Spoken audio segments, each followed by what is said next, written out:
So thank you very much to Vedrai for the invitation, and to Kübra, who is moderating this, and to all of you for coming. I'm kind of taken aback by how many people, how many of you have come to listen, which makes me think this is a topic that I think is really interesting and important, and we all need to be thinking about this and thinking about it more deeply.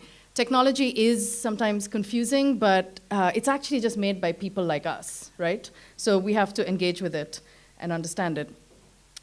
So I'll start with a little story about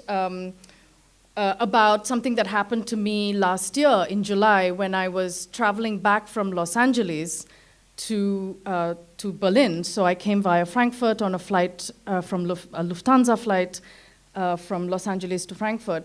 And I heard them say, "You don't need your boarding pass and passport. Please put it away." And I immediately thought, what is happening? Why? I knew because of what I'm doing that I knew something else was going to happen. And they said, "You are going to board this flight with your face." And I was like, oh shit, okay, I know what this is going to mean. It means biometrics. And so the line was moving, and I went up to the woman at the boarding gate, and I said, "Can I opt out? I don't want to board with my face. I want to use my boarding card." And she said, "Are you a US citizen?" So I said, "No." She said, "Then you came into this country and your face got scanned." I said, "Yes." She said, "Well, we just compare that scan with your scan now when you go out, and we know your identity, and it's fine. So you don't need your boarding pass and passport." And I said, "Well, I want an option." I was trying to make a fuss, but people behind, they don't care, and they're like, okay, so I said, okay, fine, I'm just going to do it. But I had to take a picture of the device that was trying to look at me. And so we are used to this kind of scanning now. I think, especially in a country like Germany, where I've lived and worked for the last 4 years, about technology and cybersecurity and privacy, I think there's a very high level of understanding here about these issues. But I want to suggest that it's not only about privacy and surveillance. There's something more happening here. And I'm going to talk about how it is about individuals, but it's also more than individuals. So when we think about strategies of resistance, maybe it goes beyond the individual. And also the technologies we're dealing with are very complex and very powerful. And sometimes the individual resistance doesn't always work. So we have to rethink how we come together as individuals and what kind of resistance we want, how we articulate it. So I am going to talk about faces. I'm going to talk about faces a little bit before moving to, is the sound still okay? Yeah, okay. So before I talk about faces and go into the technology, I want to clarify that in a lot of talks, you hear all of these words being thrown around, like robots and AI and all of this. And I really like this tweet because it kind of really puts things in perspective. I think the important thing to remember is we are talking about statistics. Does anyone have a statistics background here in this room? Yeah, a little bit? Okay. Statistics is a very good subject to take, okay? I wish I had paid more attention in statistics class. I'm relearning statistics now. All of the fancy words eventually come down to just statistical methods and techniques, which is very big now. You see lots of ads for data science and statistics. That's kind of what it's about. So let me talk about machine learning a little bit.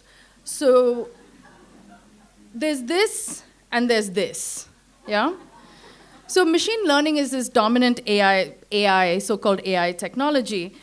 What it does is, and there are many kinds of machine learning, but the most basic thing is it takes 2 data sets, or 3 data sets, or 10 data sets, and it looks for connections between them, okay, and sees patterns in them that if you just saw pictures of blueberry muffins and chihuahuas or Kentucky Fried Chicken and Labradoodles, you would not see the connection necessarily. But the machine is picking up these similarities, okay?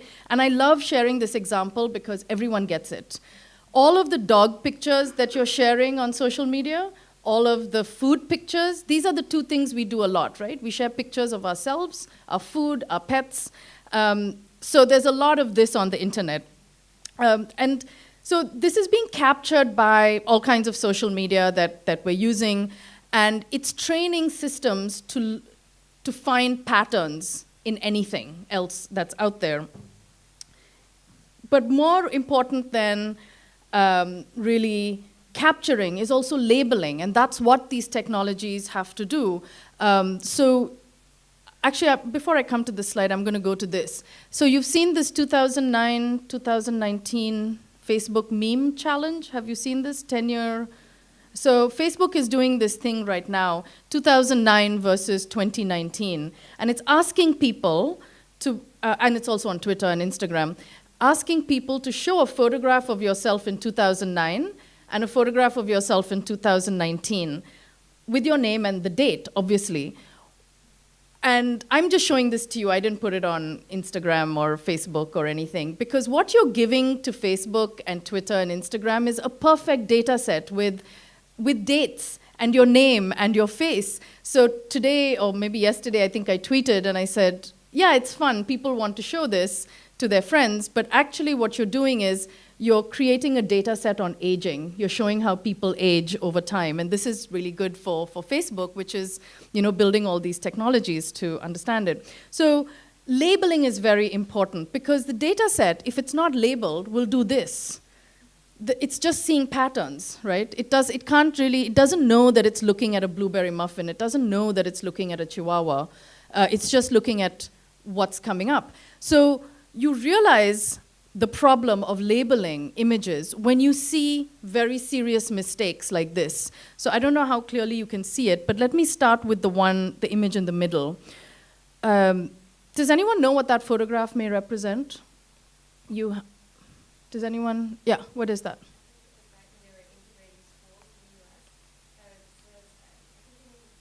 Mm-hmm.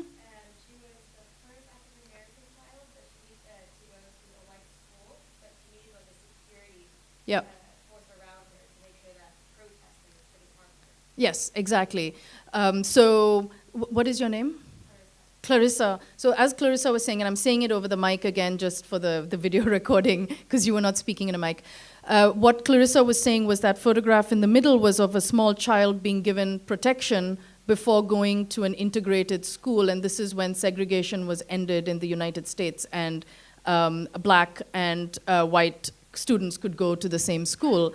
But the machine looks at it and says, a group of men standing next to each other. Okay, the little girl is completely invisible. If you see this picture here on the left, it says a group of people standing on top of a snow-covered slope. Now it's probably snow, thinking it's snow because it's very light and white. But those, if you look closely, they're actually military personnel. That's actually in Palestine and Israel. And there's a similar context on the extreme other side on the right. It says, a group of people sitting on top of a bench together. Actually, there's, I think that's an Israeli IDF personnel and Palestinians around him, because there's obviously some conflict going on. But all that the machine is seeing is a group of people sitting on top of a bench or a group of people standing on top of a snow-covered slope, and it completely misses or doesn't understand or know what the context is. So just the pattern recognition is this basic technology that's looking at everything online right now. So whether you get credit or not, whether the flight prices that you get shown, Amazon purchases, everything is just looking at patterns. If you bought all these 15 things, then you will also like these things, right? So it's not just reading you, but it's interpreting you, like it's interpreting this. Now, this labeling, this interpretation will get better if there is more data. If it gets better and better at understanding context, and this is what you are expected to do by engaging, by sharing, by talking more to social media, and through social media, you are giving context. You are improving the machine, okay? So I'm going to talk about then 2 applications of this which came out in the last 1.5 years.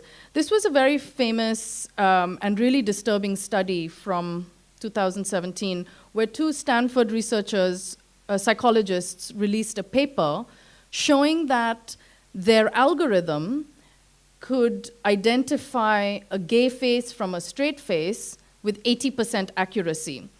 What they did was they went to couple of dating websites, I think OkCupid, primarily OkCupid, and they took profile pictures of people without asking them for their study.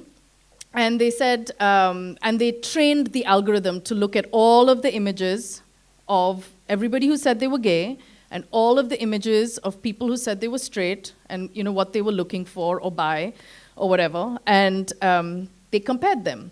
And they said, well, this is what a gay face looks like. This is what a straight face looks like. And he said, an algorithm can identify it. So their names are Michał Kosinski and Yilun Wang. And so when they came, Kosinski came to Berlin and he gave a lecture. And so I asked him, why did you do this study?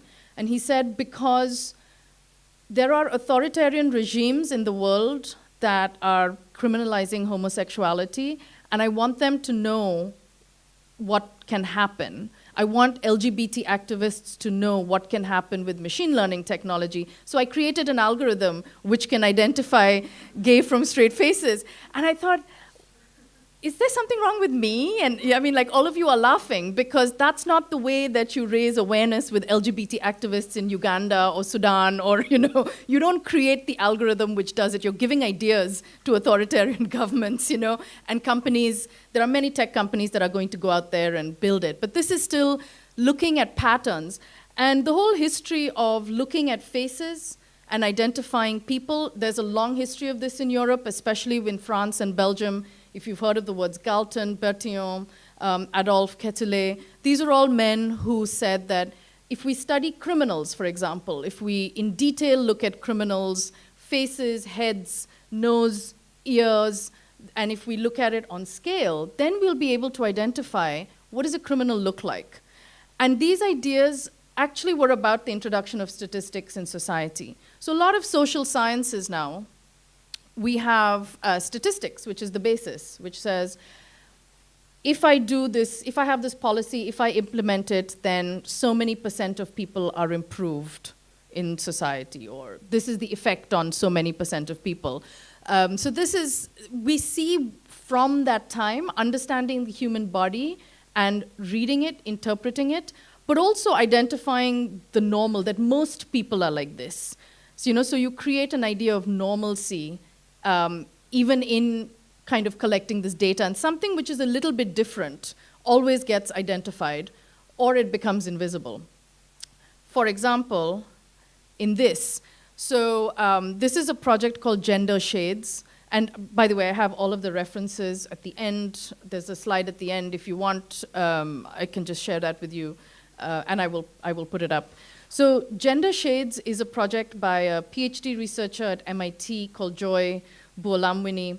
And what she found was that, facial recognition technology, when she was trying to work with it, every time she sat in front of the scanner, the scanner could not read her. She's black. The scanner could not read her. But when her white colleague sat in front of the scanner, it read her. Because the scanner was trained on mostly white faces, because that's normal, right? Most people are white, so this is how the technology is built. It's like you have seen this soap dispenser.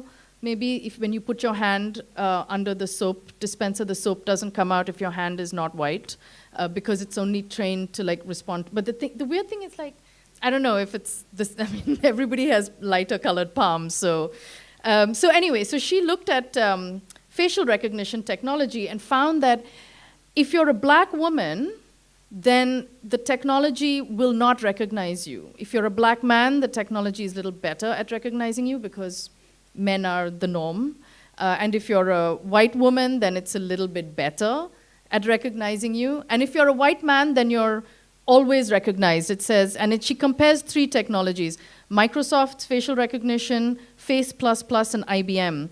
So you can see the table there, darker male, darker female, and it shows the gap between, in how it recognizes people. So Joy's work is interesting because it's showing exclusion, that if you're a black woman, you are not the training data set. Go back to the blueberry muffins and the chihuahuas, right? The machine only knows what it sees. It is only learning from all of the tech that it's being uploaded. So which means that there are very few pictures of black women, or there are very specific contexts in which we see pictures of black women. It goes back to the labeling again. I can put a picture of a blueberry muffin, and I can call it Johannesbeeren. I can call it something else, which will create a slightly different pattern. I'm not saying it's blueberry, I'm saying it's Johannesberry.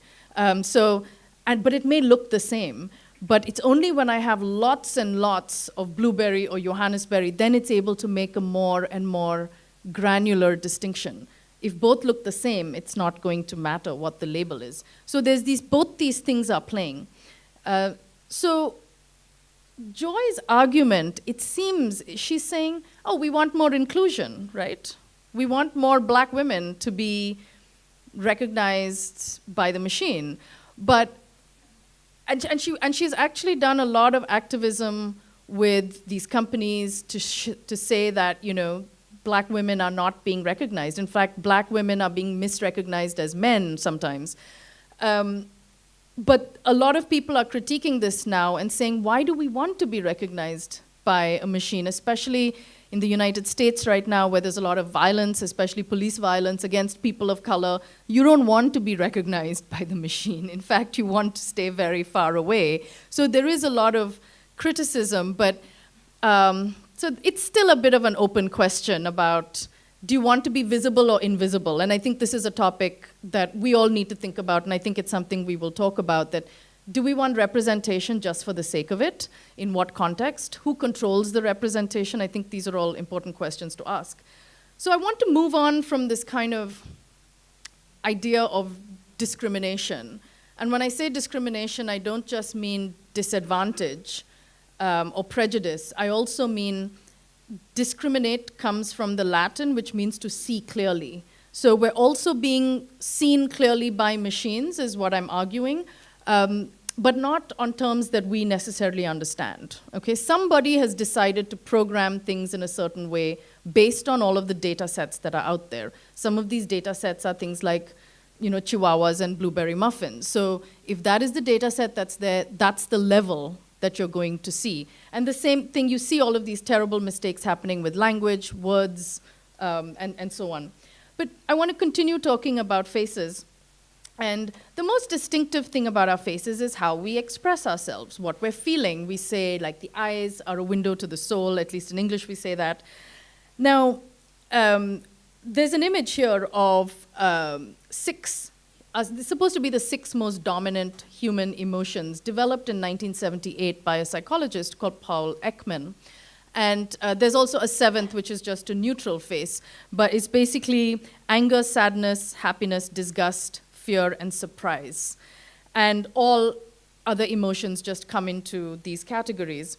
Now, this was used as the basis for something called affective computing. And affect relates to not just emotions, but how our bodies, our feelings, how we express ourselves through our entire bodies and our face. In the 1970s, again, this robot called Kismet, which you see in the other picture, was developed at MIT. Now, the robot was not intended to do manual tasks or do any labor for humans. It was literally just a face. And it was kind of a stupid robot. It had these big googly eyes. It couldn't really make any sounds. Its head was not straight. It was not a perfect machine. It was a very weird machine, but it was kind of cute because of these funny eyes and these ears that were flapping like this. So they were able to make it show these emotions because Paul Ekman said humans have 6 emotions. And what started happening was when people sat down in front of Kismet, the robot, they immediately said, yes, it's showing surprise, it's showing disgust, it's showing fear.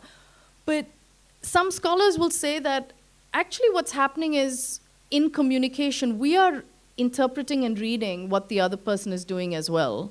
A lot of our communication is about us reading each other So even before you say something or express something, whether it's with a person, maybe even your pet, sometimes across language barriers, we're still able to understand each other, right? Because we are interpreting what we are seeing. So apparently a lot of humans were looking at Kismet and understanding that the robot had feelings or was showing feelings, but actually it was just moving its head and eyes and mouth in a certain way. And humans were interpreting that as emotions. And this became the start of this field called affective computing. And affective computing is, I think, just the next level now. Because right now we feel like tech robots are they're not human enough, right? And sometimes it's a bit glitchy, it's a bit weird, but this is just only going to get better. For example, let's think about voice. Now, voice is really distinctive. If you ever play this game, even with a very small child, in the days of, before mobile phones, where you know who's calling, if you pick up, like my uncle used to do this all the time, he'll call and he'll pretend to be somebody else. But I know exactly that it's my uncle, and he'll have all these different funny voices to make me laugh as a child, but I know immediately that it's him. Voice is very difficult to mask, but it's also difficult to get a normal conversation from machines. So I'm just going to play you something that Google just brought out.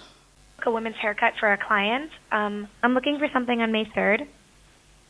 Sure, give me 1 second. Sure, what time are you looking for around? At 12 p.m. We do not have a 12 p.m. available. The closest we have to that is a 1:15. Do you have anything between 10 a.m. and 12 p.m.? Depending on what service she would like. What service is she looking for? Just a woman's haircut for now. Okay, we have a 10 o'clock. 10 a.m. is fine. Okay, what's her first name? The first name is Lisa. Okay, perfect. So I will see Lisa at 10 o'clock on May 3rd. Okay, great. Thanks. Great. Have a great day. Bye. Did that sound legitimate to you? Did that sound like a good, normal voice?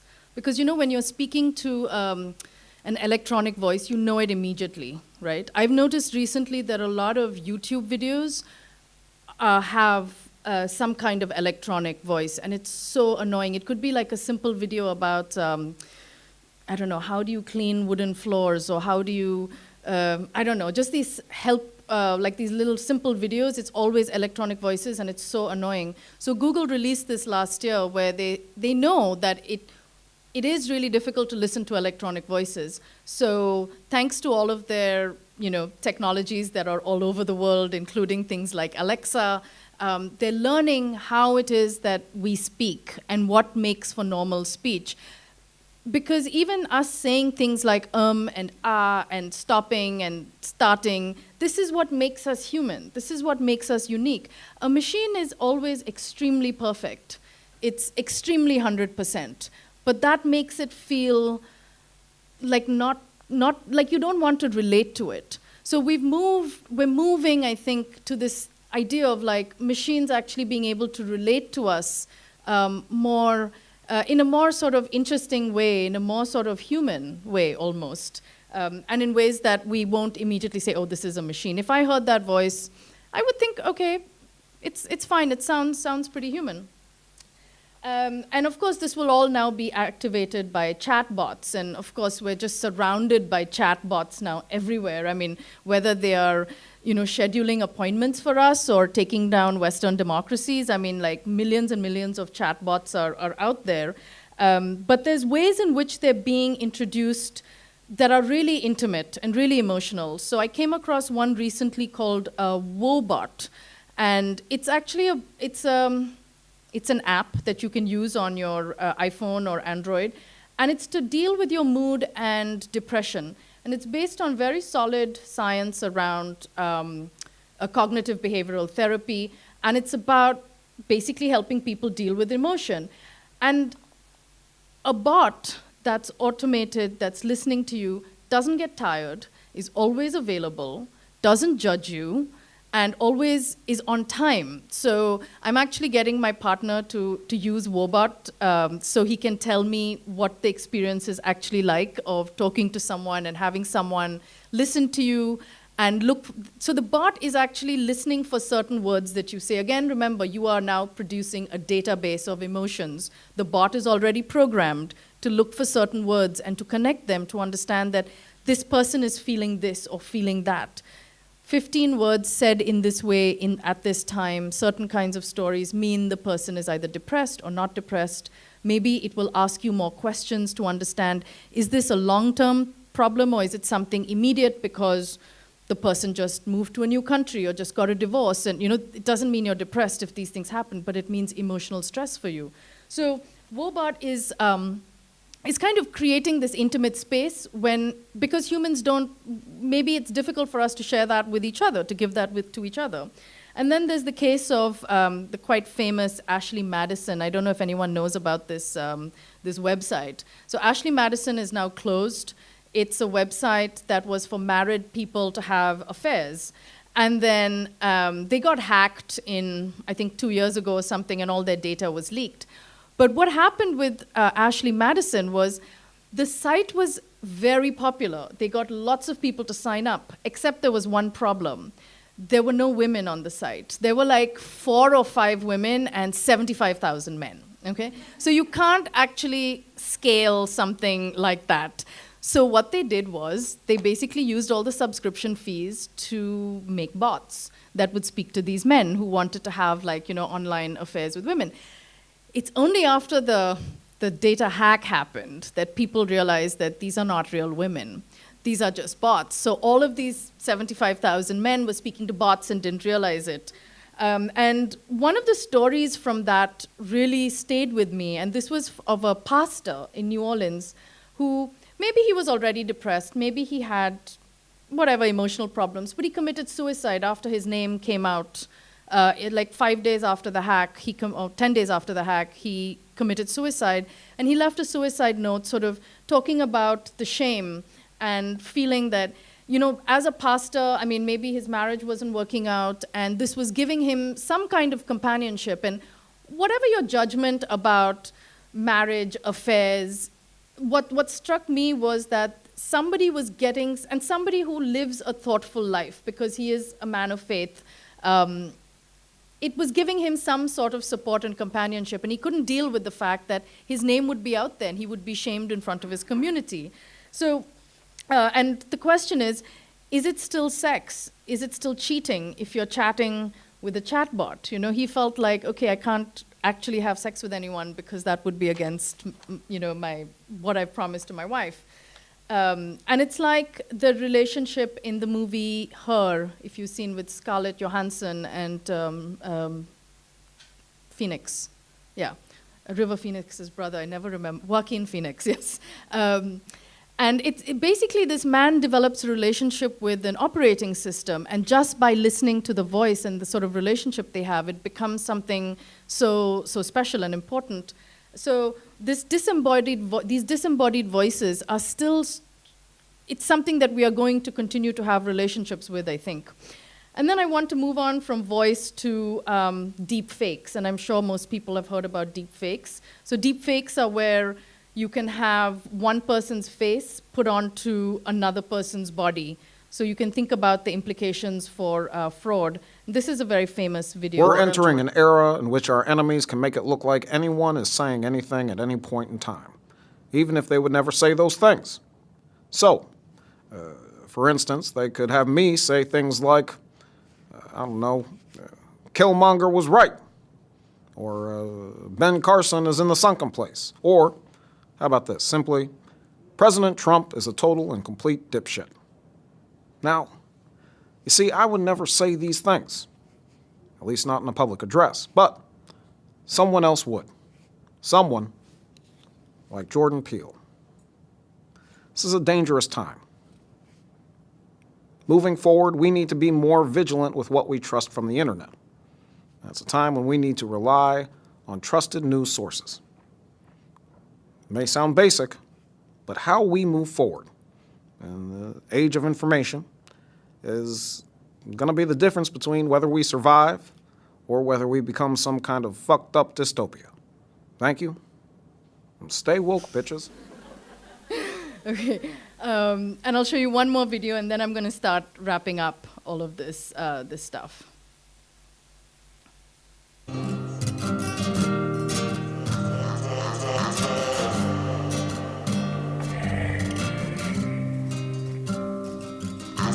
Hold on to me close. If I tear my heart out, I still feel pain. Whatever I do, still feels the same. Act like it's nothing, but tell me now, what were we thinking of? Everything we had, well, it's gone to waste. With the sun, the sunshine, all I see is rain.